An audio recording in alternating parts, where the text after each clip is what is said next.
T-minus 20. Falcon 9 is configured for flight.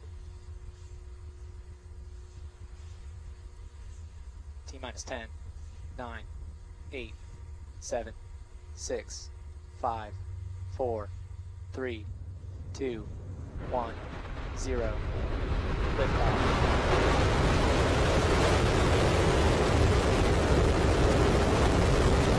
Falcon 9 still out. GC move to section.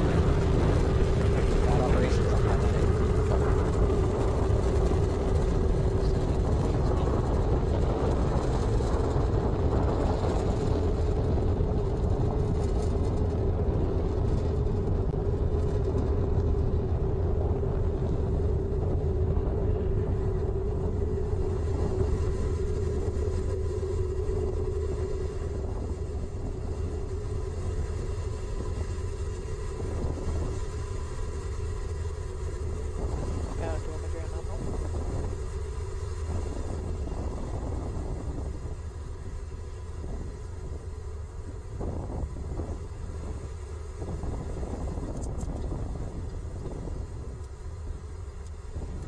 And Falcon 9 is on its way to delivering Dragon for its 10th commercial release resupply services mission. This is the first time a launch vehicle has left Earth from 39A since the Space Shuttle Atlantis in 2011.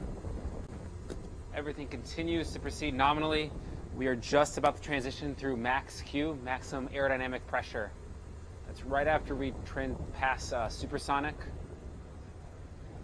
Max Q is one of the highest stress states on the rocket.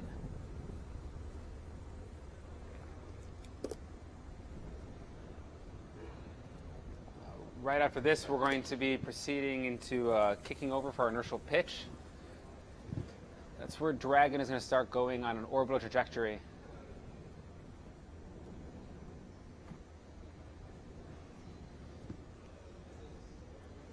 Everything continuing to look nominally for today's launch. You'll continue to hear the operators call out various power and communication system performance as well as propulsion.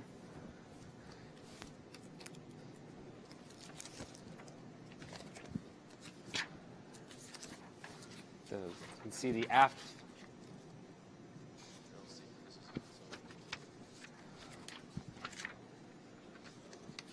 Now what you are seeing is a view from the inside of the second stage.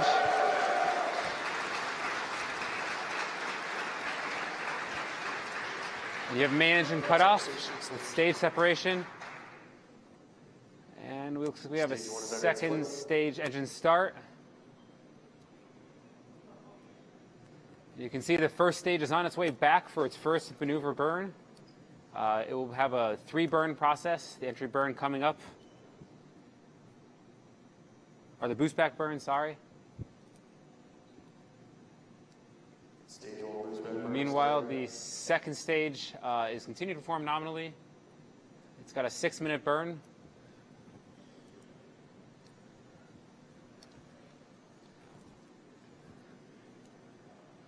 The first stage burn continuing to proceed nominally. This boost back burn will go on for about another 10 seconds. So as you just saw, we had a successful main engine cutoff, a successful stage separation, and then a successful second engine start. It was a little cloudy for the Falcon 9 coming off the pad, so we didn't get a great view of it, but it looks like we have a fantastic view of the second stage engine nozzle and the surface of the Earth right now. Yeah, so you guys probably saw it as we did. I don't know about you, but I got chills seeing the booster fall away from from the engine and just kind of glide back towards Earth and rotating. Like, great shot. Now, there are 3 different burns to get back to landing zone 1. There's the boost back burn, which successfully completed. Then there's the re-entry burn, which is to slow us down as we go back through the atmosphere. And then there's the ever-exciting landing burn as we approach landing zone 1. You actually just saw the grid fins on the first stage pop out right there. We use those to dynamically steer the vehicle as it comes back down using air resistance as it passes through supersonic airstreams to get it back towards the landing zone 1 at Cape Canaveral. Yeah. So a lot of really exciting stuff going on right now. We are watching the first stage booster come back down to Earth. It will be going through a series of burns like Brian said, but primary mission is still going well. Dragon on top of second stage making its way to the International Space Station. A quick note about those grid fins. People always ask us, how do they exert such a large force on such a large cylindrical body? And it's the same principle. If you stick your hand outside of a car when you're going 10 miles per hour on neighborhood streets, it doesn't affect you very much.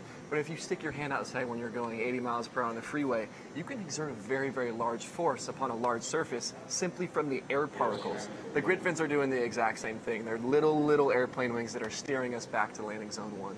Now, given the cloud conditions at the pad, it doesn't look like we're going to have great video of the first stage coming down from the pad, but we do have a crystal clear video link with the first stage, and just like last landing, I think we're going to have great video all the way back down. Yeah, so just in case if you're joining us right now, we had a cloudy but successful liftoff of Falcon 9 from Launch Pad 39A at Kennedy Space Center in Florida. We're watching the booster come back down. The stages have separated. Dragon is on its way to the International Space Station, and just wow, that view is incredible. Yeah, you might be seeing bursts on your screen.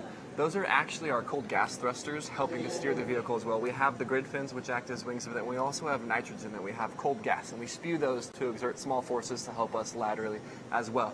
So we'll kick it back into JFED, who will give us an update on everything that's going to occur in the next few moments. About 6 minutes into the count right now, everything continuing to proceed, and nominally you can see that first stage is guiding back to Earth. It's coming up for its entry burn. It's the second of the 3 burns. That entry burn should kick in about 15 seconds, 15 or 20 seconds from now. You'll see the engine ignition. We just deployed the grid fins. You saw those earlier as well. That means we're coming back into the atmosphere, and we'll use those for coming back to Earth. You can also see all the clouds we're about to head through as we come back to Earth. That's why you didn't see as great a video on the way up, and we had to show you an animation. It was because we did go through the clouds. That call out was confirmation that the ignition did just occur. You can see it there on your screen. A slight delay on the video feed, but you will hear the call outs as they come up. This burn itself is going to last for about 15 seconds, and it has just shut down. Looks to be good right there. And then we have a landing burn coming up in about a minute from now. That landing burn lasting just to touchdown for about 30 seconds. So you're going to see it come right into landing zone 1, stage 1 there. Meanwhile, on your right side of your screen, you can see stage 2. The stage 2 burn is going to last for about another 2 minutes. Continues to perform very well. That stage 2 engine has pretty deep throttle capability. It can go from about 81,000 pounds to 210,000 pounds. That's how we target that precision orbit. We put in a parking orbit of 200 by 600 kilometers. That's all good there. Meanwhile, stage 1 is transonic right now, transitioning through the speed of sound as it's coming back to Earth, and everything is looking good to go. Okay, so you've got some footage there of the booster as it comes back down. We're waiting for the landing burn to begin very soon. It was cloudy on takeoff, so we are expecting some clouds as we re-enter. So we really hope to be able to bring some really good footage as it comes back down to landing zone 1, which is on ground. It's not one of our drone ships. And you can see it descending there with the landing zone in the background. It's amazing to think of what's happening. That is coming back from space with live footage. It is approaching the landing zone now. Landing You're legs seeing have on the screen, landing legs deployed.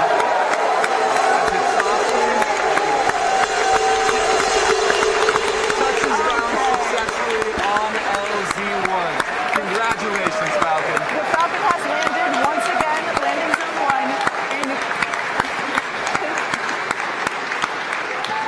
So it looks like the clouds are just beginning to break there, making for a pretty picture-perfect landing. No video from the ground like we'd expected earlier, but we did get great video all the way down. So right now, the second stage looks like it's also proceeding normally. The primary mission today is, of course, to bring the Dragon to the International Space Station, and by all accounts, it looks like it's going very well right now. Yeah, so over the next few moments, what's going to come up, second stage is still attached to Dragon, so they're going to continue for a moment. Dragon will deploy its nose cone, that aerodynamic shield that it keeps to move through air efficiently. It will deploy that because once it's out in space, it doesn't need that mass. Then eventually Dragon will separate from second stage and will continue on its phasing up to the International Space Station. Exactly. During that time, we will also see things like the deployment of the solar arrays from the trunk section, which Brian mentioned earlier in our webcast, that is the unpressurized section of the Dragon capsule. Now, the Dragon doesn't just go straight to the International Space Station. It actually slowly approaches over a series of days. So we won't actually be getting there today, but once Dragon separates from the International Space Station, it will be slowly executing a series of burn maneuvers, getting it closer and closer. And we actually just got confirmation that we have a good orbit for second stage. And that's wonderful news. Now, in order to get to the International Space Station, we go through what we call a series of phases. We don't just go diagonally up to the International Space Station. We do a series of movements away from the center of the Earth and a series of movements in co-elliptic orbits around the Earth. And those are appropriately named height adjust burns and co-elliptic burns. As we mentioned earlier, there is a safe zone around the International Space Station, so it's not like we can send it up with, thrusters going. It's a very controlled movement, very tiny impulses to steer the Dragon, in which, when it gets close enough, the Canada arm, which is one of the funnest things to say, I think, will reach out and catch Dragon by the tail. So it looks like we just had a successful deployment of the Dragon. You can see it on the right-hand side of your screen right there. This is a view from the second stage of the rocket looking up towards the Dragon, and you can see it in the trunk there. It looks like we had a successful deploy. That's very good news. That's fantastic news. So second stage actually burns a second time. It burned its first time to get Dragon to where it wanted to deploy, then it actually burns a second time after Dragon has separated, and that's the deorbit second stage. Instead of letting it continue on its natural trajectory that it's on right now, we intend to deorbit into a specific location. So we burn second time, SES-2 and SECO-2, second engine start, second engine cutoff, to put it exactly where we want to land. Yeah, so just in case if you've tuned in just recently, we had a great liftoff from launch pad 39A, which of course most of you might recognize as the Apollo 11 and Space Shuttle launch pad. So we had a great liftoff from there.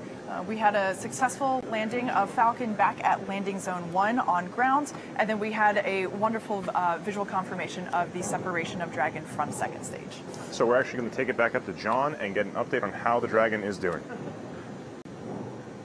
We are just about 11 minutes into today's mission at this moment. Everything looking nominally. You heard before already that we had a nominal orbital insertion. A lot to be happy about that. Our Falcon put Dragon in a perfect parking orbit. As we get ready for 2 days of maneuvers, height adjust, and co-elliptic burns to get us to the space station. On the right side of your screen, you're seeing an image inside the solar array fairings. What happens is Dragon actually pops out some solar arrays behind some fairings. On ascent, we use these for charging the batteries so we can begin our on-orbit operations. Now, Dragon does carry 4 large batteries on board. These batteries, however, do not last enough for the 2 days that we have to get to the space station, so we use solar arrays to charge those batteries and keep the spacecraft functioning. We are berthing with the space station on the 20th, about 9 a.m. Eastern time. So that will be coming up at that point in time, 22nd, sorry. The 22nd, we're going to be berthing with the space station with the hatch ingress soon after that. Shane Kimbrough and Thomas Pesquet will be opening Dragon. We'll be actually doing the berthing operations, then opening shortly thereafter. Now, what Dragon actually has to do, and why we're kind of holding on here for a second as you're seeing the inside of the vehicle, is Dragon has to prime the thrusters before and make sure the prop system works functionally. And then, as you can see right there, the solar arrays themselves are going to come out, and that is a beautiful sight always to see, that those solar arrays will unfurl. Those solar arrays contained attached to the trunk themselves, one on either side, and kind of in the middle of your screen, towards the bottom middle of the screen, you can see the hinge that they are connected to the trunk, and that's actually how we rotate the solar arrays about the trunk and use our pointing operations to charge the batteries that I mentioned before. You're actually looking at the back side of the solar arrays. That's actually the solar array wiring as we do the interconnects to the modules, and that's the other side of the solar array. You can see kind of the cresting of the Earth in the bottom as well. So for now, everything continues to look proceed nominally on orbit. No issues to report from Dragon. At this moment, we are in a perfect orbit, as good as you could hope at this moment. Everything on Dragon continuing to look good. And you saw as well that first stage landed back at landing zone 1 for our first daytime landing. That was a beautiful sight as well for sure today.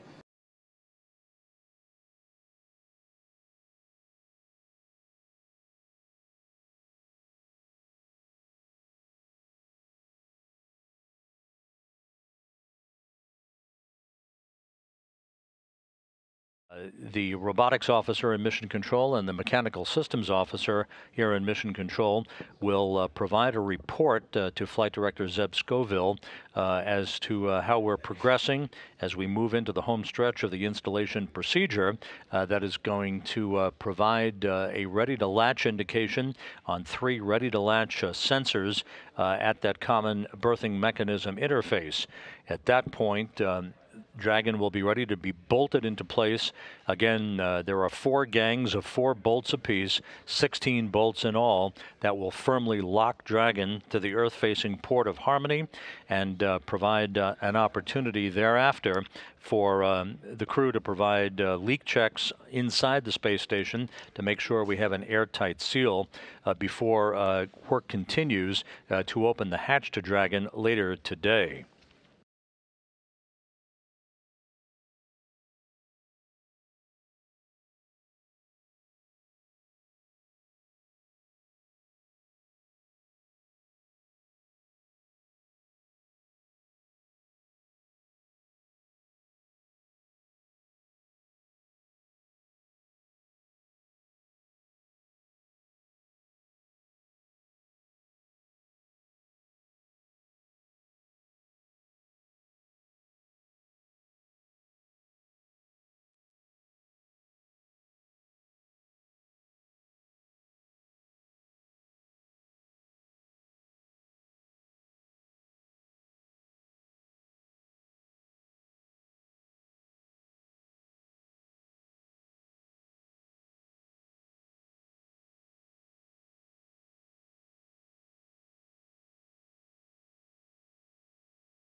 This is Mission Control Houston. The mechanical systems officer here in Mission Control has now confirmed second stage capture. Dragon is now bolted into place on the Earth-facing side of the Harmony module of the International Space Station, a permanent fixture for the next 30 days.